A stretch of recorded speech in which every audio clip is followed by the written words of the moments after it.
When Bianca watched her best friend walk down the aisle in her wedding dress to marry her billionaire husband, she thought her life was over. She had nothing, no money, no home, no hope. But what happened next didn't just change her life, it shook an entire industry. Bianca Wallace had always believed in the goodness of people.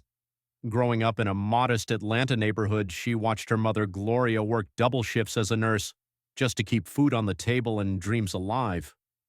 Her father had passed when she was only 7, leaving Gloria to raise 2 children alone.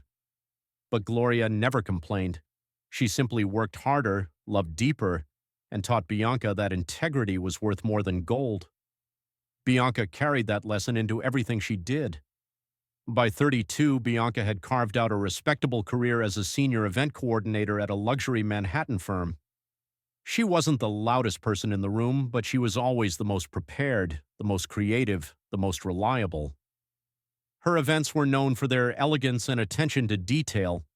She had a gift for making people feel seen, for transforming ordinary moments into unforgettable memories. It was at one of these events that she met Julian Monroe. Julian was everything Bianca hadn't known she wanted. He was charming, successful, a tech entrepreneur whose company was valued in the billions. But more than his wealth, it was his attention that captivated her. He listened when she spoke. He asked about her dreams.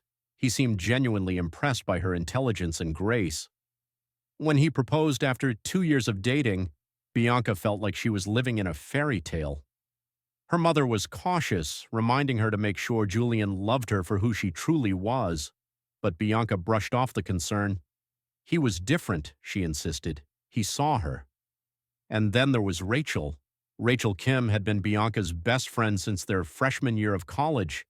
They had met in a sociology class and bonded instantly over late-night study sessions and shared dreams of making something of themselves. Rachel came from wealth, but she never flaunted it around Bianca. Instead, she seemed to admire Bianca's drive and authenticity. Over the years, Rachel had floated between jobs and cities, never quite finding her footing, and Bianca had always been there. She lent Rachel money when she needed it, let her stay in her apartment during rough patches, listened to her complain about failed relationships. Rachel was family, so when Bianca got engaged, it felt only natural to introduce the 2 most important people in her life. She hosted an intimate dinner at the penthouse she shared with Julian. The evening was perfect. Julian was his usual charming self, complimenting Rachel's style and asking thoughtful questions about her life.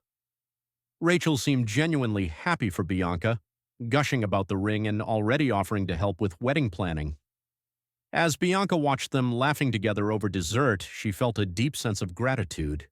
She was so lucky, she thought, to have people who loved her. What Bianca didn't notice was the way Julian's gaze lingered on Rachel just a moment too long. She didn't catch the subtle smile Rachel gave him when Bianca stepped away to get more wine. She was too happy, too trusting, too blind to see that she had just set a match to her own life. In the months that followed, Rachel became a fixture in their lives. She came over constantly, always with the excuse of helping with wedding plans. Bianca, drowning in work deadlines, was grateful for the help. Julian seemed happy to accommodate Rachel's presence too, perhaps too happy. When Bianca's mother visited and quietly questioned why Rachel was always around, even when Bianca wasn't home, Bianca defended her friend. When her younger brother Terrence expressed discomfort about the way Rachel looked at Julian, Bianca laughed it off. Everyone was just being paranoid, she insisted. Rachel would never hurt her. But they had been hurting her all along. 3 months before the wedding, Bianca returned early from a business trip. She heard laughter coming from upstairs, from her bedroom. Her heart began to pound as she climbed the stairs, each step heavier than the last. When she pushed open the door, the world stopped. Julian and Rachel were in her bed, tangled in sheets that still smelled like her perfume. For a moment, no one moved. Then Rachel scrambled to cover herself, tears streaming down her face, already crafting her defense. Julian just stood there, and in his eyes, Bianca saw not guilt, but annoyance at being caught. The confrontation that followed was brutal. Bianca demanded to know how long it had been going on, her voice breaking with each word. Julian's answer was a knife to the chest since the night she introduced them, from the very beginning. Rachel, still crying, had the audacity to claim they had fallen in love, that you can't control these things, that she never meant to hurt anyone. Julian went further, blaming Bianca for his infidelity. If she hadn't been so focused on her career, if she had been more available, more attentive, maybe he wouldn't have looked elsewhere. The psychological cruelty was staggering. Bianca called her mother, barely able to form words through her sobs. Gloria drove up from Atlanta immediately with Terrence. When they arrived, Gloria confronted Julian with the fierce protectiveness only a mother can summon, but Julian showed his true colors. He was cold, dismissive, and cruel. He reminded them that this was his home, that Bianca had signed a prenup, and that frankly, maybe Bianca should have learned some humility. His classism and barely concealed racism came flooding out. When Terrence tried to defend his sister, Julian called security and had them all escorted out. Bianca stood there, humiliated, watching her family being thrown out of what she had thought was her home. The prenup turned out to be her downfall. In the haze of love, Bianca had signed it without reading carefully, trusting Julian completely. Now his lawyers gleefully informed her that she was entitled to nothing. No money, no property, nothing. Julian filed for divorce immediately and froze all their joint accounts. Within days, Bianca couldn't pay for rent, food, or gas, and then came the public humiliation. Julian and Rachel went public with their relationship almost immediately, as if they had been waiting for permission. Photos of them kissing appeared on gossip websites under cruel headlines that reduced Bianca to a punchline. Her phone exploded with messages ranging from pitying to mocking. Her wealthy friends stopped calling. Worst of all, her boss, who had business connections to Julian, fired her. The official reason was that they couldn't have this kind of drama associated with their brand. Bianca understood the real reason. Julian had blacklisted her. With nowhere else to go, Bianca moved back to Atlanta to live with her mother. For weeks, she could barely get out of bed.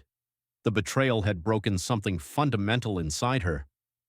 Gloria held her daughter through the worst of it, but Bianca could see the toll it was taking on her mother, who was picking up extra nursing shifts despite her age. The guilt became unbearable when Terrence had to drop out of medical school because Bianca could no longer help with tuition. She felt like she had failed everyone who had ever believed in her. Slowly, painfully, Bianca forced herself to rejoin the world. She applied to hundreds of jobs but was rejected from every single one. Julian's influence had poisoned her professional reputation. Eventually, she had no choice but to take minimum wage work.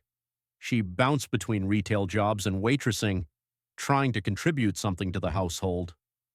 Her mother refused to let her feel like a burden, but Bianca felt it anyway. 6 months after her life had imploded, Bianca was working at an upscale boutique when one of Rachel's friends from New York walked in. The woman recognized Bianca immediately, and her face lit up with malicious glee. She called her friends over and they surrounded Bianca, laughing loudly about how the mighty had fallen. One of them took photos, another made loud comments about how Julian had clearly upgraded, how there must have been a reason he chose Rachel. The store manager, desperate to please these wealthy customers, said nothing. Bianca stood there, fighting back tears, and maintained her dignity. When the women finally left, still laughing, Bianca excused herself to the bathroom and broke down completely. Meanwhile, back in New York, Rachel and Julian were living what appeared to be a perfect life. They announced their engagement with a glossy photo shoot. Rachel posted constantly on social media, each post more performative than the last. In one particularly cruel post, she wrote about how sometimes God removes people from your life to make room for real blessings. Bianca saw it, and something inside her shattered all over again. That night, alone in her childhood bedroom, surrounded by remnants of the life she used to have, Bianca contemplated giving up entirely. She was staring at old photos when her mother walked in. Gloria sat on the edge of the bed and took her daughter's hand. She reminded Bianca that she hadn't raised a quitter, that Bianca had more strength in her little finger than Julian and Rachel had combined. But Bianca couldn't see it. She felt like she had nothing left. Gloria looked her daughter in the eye and said something that would change everything. "Baby, you still have you, and that's more than they'll ever have."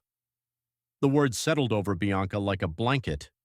She wasn't sure she believed them yet, but she decided to try. The next day, walking home from her retail shift, Bianca witnessed something that would alter the course of her life. An elderly black woman was struck by a car that immediately fled the scene.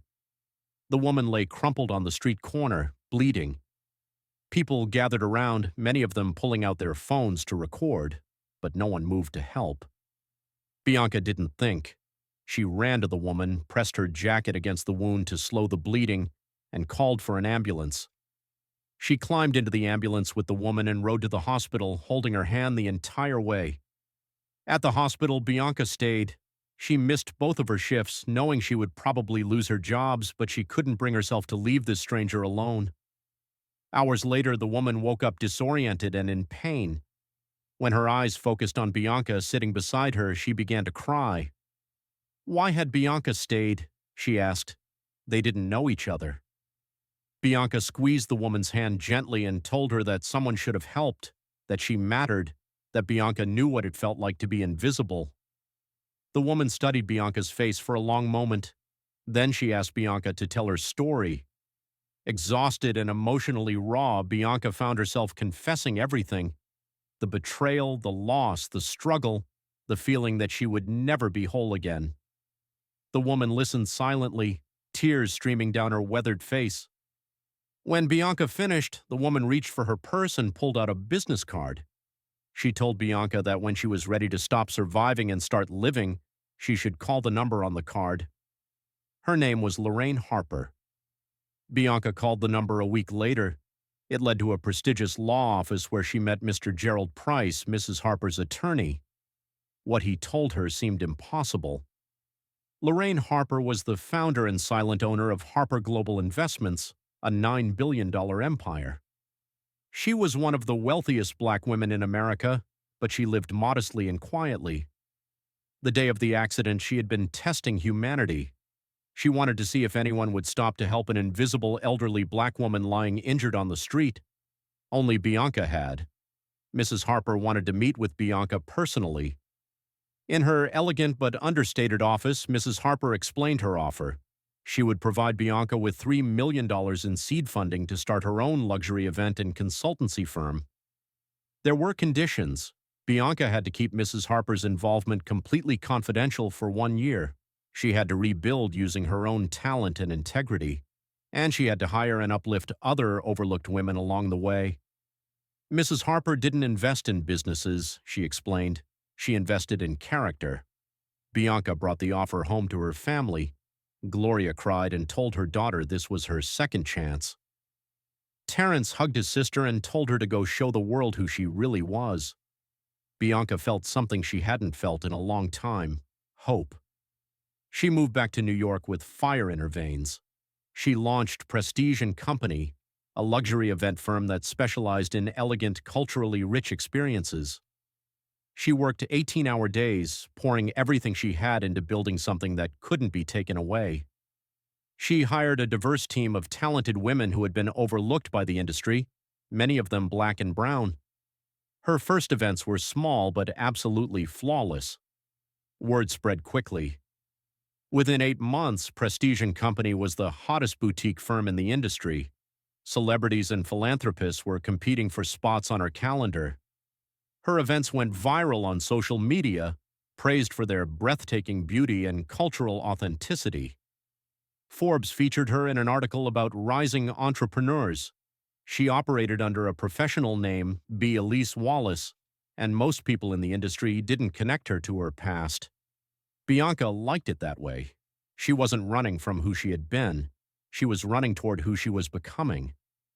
With her success came the ability to restore her family. She paid for Terrence to return to medical school and covered all his expenses. She bought her mother a beautiful house in a safe neighborhood, one where Gloria could finally rest. When she handed her mother the keys, Gloria wept. Bianca held her and whispered that they had done this together, that her mother's faith had carried her through the darkest times. Meanwhile, cracks were forming in Julian and Rachel's perfect facade. Julian's company was struggling with bad press and failed products. Rachel, it turned out, was a nightmare of a fiancée, demanding and impossible to please. 2 months before their wedding, their event planner quit, unable to tolerate Rachel's behavior any longer. They were desperate to find a replacement, and Julian's PR team insisted the wedding had to be perfect. His reputation was already shaky. He needed this to go well. Julian's team recommended the #1 event firm in the industry, Prestige & Company. Neither Julian nor Rachel had any idea it was Bianca's company. They booked a consultation. When Bianca walked into that conference room in a stunning tailored suit, her natural hair styled perfectly, radiating confidence and power, the air left the room. Julian's jaw actually dropped. Rachel went pale. For a moment, no one spoke. Then Bianca smiled coolly and introduced herself as B. Elise Wallace, CEO of Prestige & Company. Rachel panicked immediately, insisting they couldn't possibly hire Bianca, that this was pathetic and inappropriate. Julian stumbled over his words, clearly uncomfortable. But Bianca remained completely calm and professional. She told them this was business, that their personal history was irrelevant to her. They needed the best event coordinator in the industry, and she was the best. The only question was whether they could afford her. Julian's investors and Rachel's family were also in the meeting, and they insisted on hiring Prestige & Company. No other firm could execute an event of this scale on such short notice. Bianca presented her contract, $750,000, non-refundable with complete creative control. Julian tried to negotiate. Bianca didn't budge. These were her terms. They could take them or find someone else. Humiliated, Julian signed. Over the next 8 weeks, Bianca was nothing but professional, poised, and untouchable. Rachel tried repeatedly to humiliate her during planning meetings, making snide comments about urban aesthetics and questioning Bianca's taste. Each time, Bianca responded with icy professionalism, often pointing out that Rachel's suggested changes would cost tens of thousands more. Rachel's attempts to assert dominance only made her look petty and insecure. Julian tried several times to speak with Bianca privately, but she shut him down every time, directing all communication through her assistant. The wedding day arrived, and Bianca's team had created something absolutely stunning. Every detail was perfect, from the flowers to the lighting to the seamless flow of events. A-list celebrities and business moguls filled the venue. Media cameras captured every moment. Rachel looked beautiful, but there was no joy in her eyes. Julian looked distracted, his gaze occasionally drifting to Bianca as she supervised her team with quiet authority. During the reception, an unexpected guest arrived. Mrs. Lorraine Harper entered the ballroom dressed elegantly and accompanied by security. Julian recognized her immediately. She sat on the board of his biggest investor and was a major donor to Rachel's family foundation. Her presence alone commanded attention. After dinner, Mrs. Harper requested the microphone. She apologized for interrupting, but said she had an important announcement. She praised the stunning event and asked who had been the visionary behind it. When Bianca was called forward, Mrs. Harper told the entire room about the day Bianca had saved her life.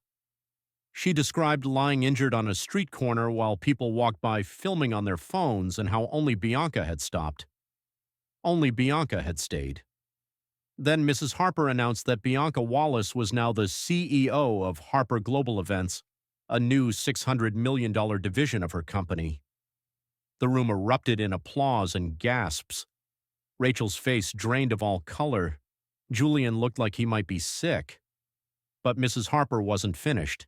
She turned to Julian and informed him that after careful consideration, Harper Global Investments would be divesting from Monroe Tech, effective immediately.